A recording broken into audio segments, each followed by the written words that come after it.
So Will, we'll just get a sync collab very quickly. Which Will? Which Will, mate? Just Will Best. Your last name is Best? Yeah. Get the out of here. Will Best, yeah. Damn, you freaking beat me, bro. You know my last name is Dope, though, right? Hey, welcome. What's up, Mr. Best? Good to see you. Good to see you, too. Good to finally chat with another Will. Yeah, I've been like twisting my name around and creating companies off of my name as many ways as possible. Yeah, yeah. There's a lot you can do with it. Yeah. Like, these are my glasses. They're called Ill-I. Of course, because it's for your eyes. Yo, but they're ill, though. Yeah, exactly. But you just take the wham out.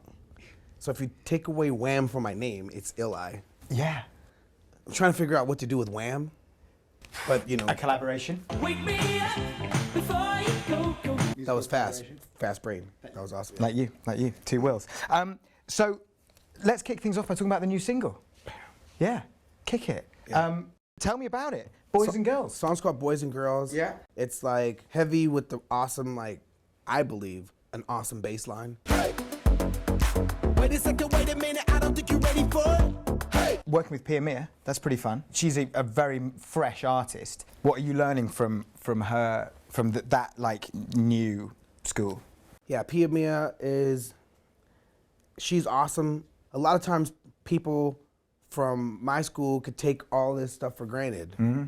While, you know, that school is hungry and thirsty, and just a reminder of the fight and the grind. Yeah. I like being around that atmosphere. That's one of the reasons why I like doing The Voice. It's like you're around folks that want it. But it must be quite interesting as well, having been producing music for a long time and seeing the way younger artists and younger producers as well are taking stuff that they would have learned from your school and putting interesting spins on it. Does that kind of help you keep your own productions interesting and fresh? So I remember, like, last week when I was like 22, I didn't really think about the old school. I mean, I used to like listen to Earth, Wind & Fire and stuff, but I didn't think I was competing with them. Now here's a school to these kids is the way I looked at Earth, Wind & Fire. And I would have loved to work with Earth, Wind & Fire when I was, you know, just starting off. And that's the reason why I keep, you know, a door open for collaborations. I don't want to just collaborate with famous folks that's had a career for a while. For sure. I really like getting down with like the new cats. The girls wanna play with boys and the boys wanna play with girls. Were your kind of biggest influences when you were growing up musically? Earth, Wind & Fire, A Tribe Called Quest. Yeah. Busta Rhymes is like one of my heroes as well. KRS-One and Boogie Down Productions, Yeah. another one of my heroes. Yeah, when you were doing stuff with BBE, you were... Whoa, yeah. I flew out on EasyJet to, I don't know where we were in the UK, and we went to the dude's crib, knocked on his door. Yeah. And they were bringing a barrel of cement in. And I'm like, I have this album I want to put out. So I just gave it to him and left, and they put it out. Yeah, but it's a sick album. No like contract or anything like that. I was just excited to be on BBE. Yeah. Since then, you know, you've collaborated with obviously some, you know, legends. You've worked with Michael Jackson. You worked with Mick Jagger. You know, when you collaborate with people like that, do you still have to pinch yourself now? So that's a different hat, right? You put on a hat and you ask questions. What is it you want to accomplish? How can I help you accomplish those things? You're doing a job. You have to look at it that way, or else you're gonna fan out. You're just gonna ask him like, so what was it like when you first did the move? You start interviewing the dude. Yeah. Or, you know, like, what is it like having black lips, Mick? Like your lips are bigger than mine. Right? Anyways, and that's what every artist wants.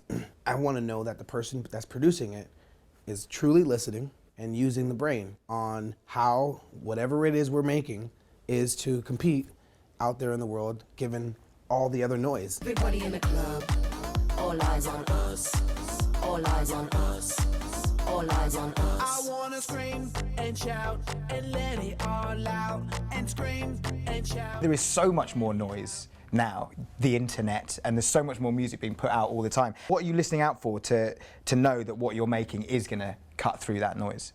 So before we would go to the studio, we would only have the top 40 charts. Or that made it, oh, whatever, okay, let's listen to that. Yeah. Or that didn't make it, that's my favorite song. Like, let's ask why that didn't make it and ask the questions why that made it. And so you're in the studio just theorizing on why things are. And then whatever you're making is supposed to answer the, you know, the duality of like your favorite thing that didn't make it and this thing that made it, and right, and every once in a while something that makes it, you're like, yes, like crazy. Yeah. Gnarls Barkley. Yeah. Oh, that made it. Yes, there's hope. Yeah. Does that make me crazy?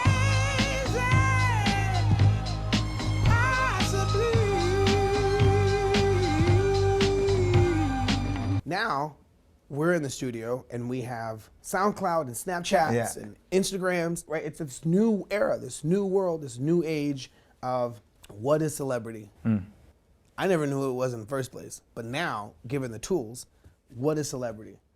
Because everyone has a shot at being in front of the noise. You get artists like Stormzy, who comes out, puts something on YouTube, and a freestyle that he did on YouTube gets him into the charts. Couple man call me a backup dancer. On stage at the Brits, I'm a backup dancer. If that makes me a backup dancer, the man in your vids, backup dancer. It's not even signed to a major label. That's smart of radio, though. Because radio's like, wait, everybody's on YouTube? Let's use YouTube as our beacon to identify the things that we play and celebrate on radio.